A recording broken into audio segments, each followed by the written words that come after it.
सीखेंगे, जबकि बहुत से दुनिया आलम में लोग हैं जिनके पास खुदा का कलाम सुनने के लिए वक्त नहीं है। और अभी भी टाइम खत्म हो गया, अभी इस जगह पे भी टाइम खत्म हो गया। हाँ, खत्म है, क्योंकि कलाम सुनने के लिए टाइम किसी के पास नहीं। बाकी सारे कामों के लिए वक्त है। बेटी पार्लर में गई है, 4 घंटे इंतजार करेंगे, लेकिन पादरी साहब जब निकाह की रस्म अदा करने लगे, कोई इधर से आएगा कान में आगे, पादरी साहब दूर बढ़ी जाना है।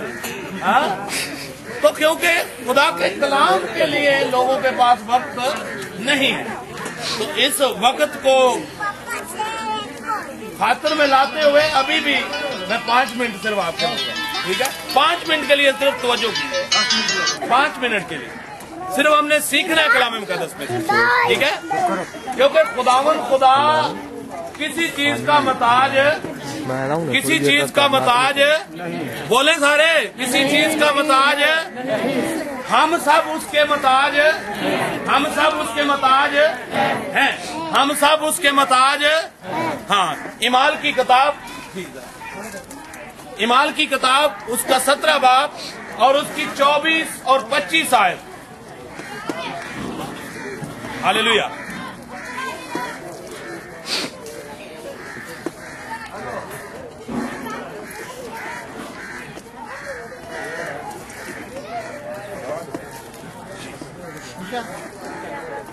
जिस खुदा ने दुनिया और उसकी सब चीजों को पैदा किया, हालेलुया, वो आसमान और जमीन का मालिक होकर हाथ के बने हुए मंदिरों में नहीं रहता। हालेलुया।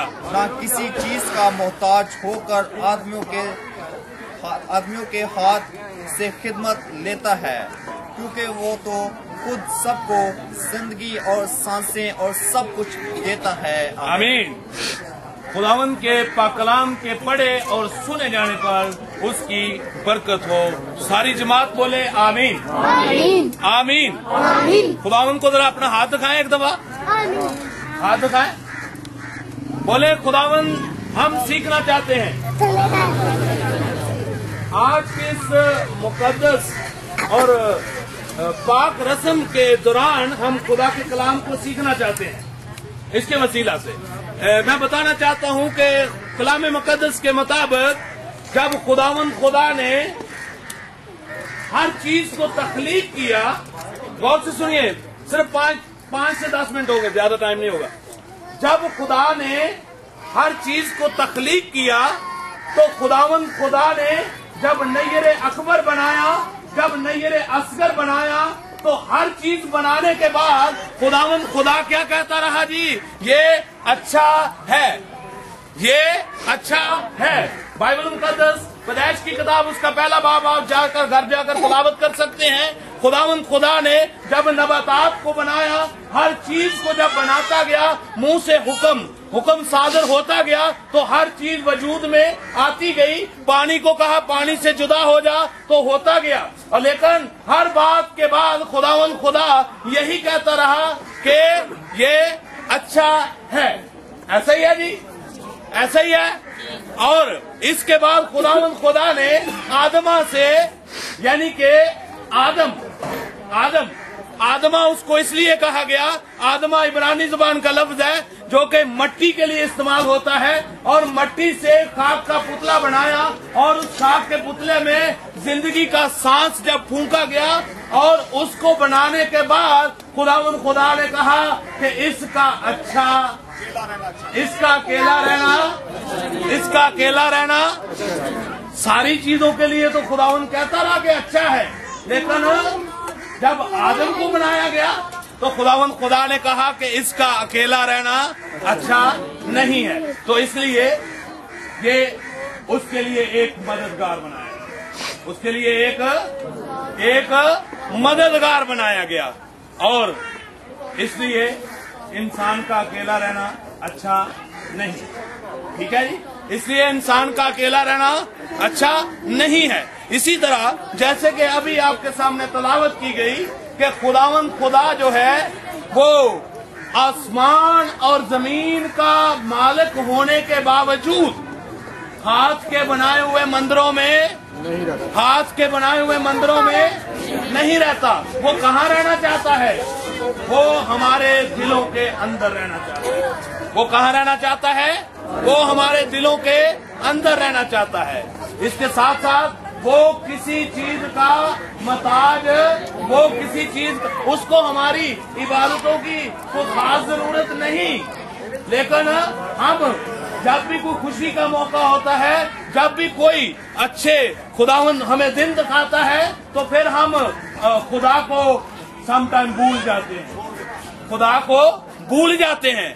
सारे कामों के लिए हम बड़ी एफर्ट करते हैं, लेकिन जब खुदा के कलाम का वक्त आता है तो उस वक्त हम, पहले तो हमें याद ही नहीं रहता, जब अगर याद आ जाता है तो फिर हमारे पास वक्त नहीं है। लेकिन खुदावन किसी चीज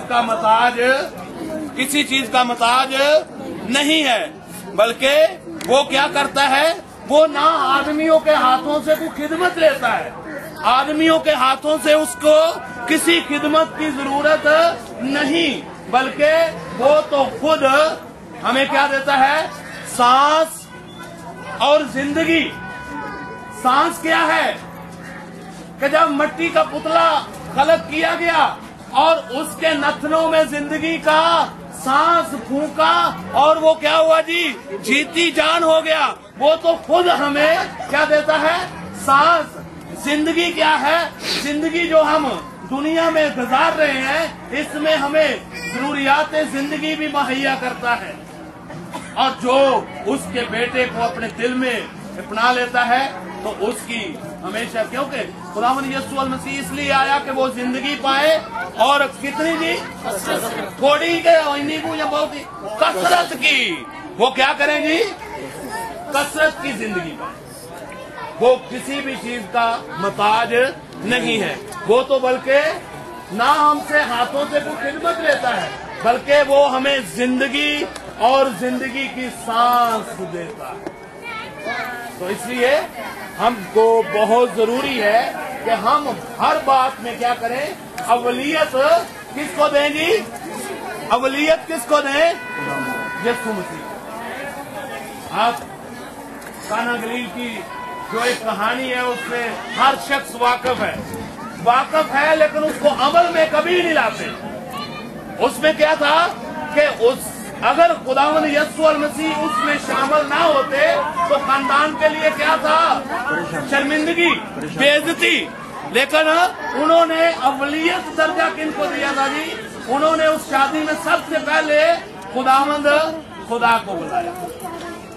तो इसलिए मेरे अजीजों, जब भी कोई भी काम शुरू करे तो सबसे पहले अव्वल दर्जा किसको दें?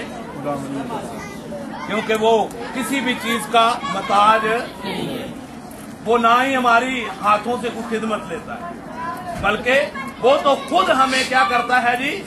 जिंदगी भी देता है और जिंदगी की सांसें भी देता है। खुदावंद आप सबको इस कलाम के वसीला से बरकत। आमीन।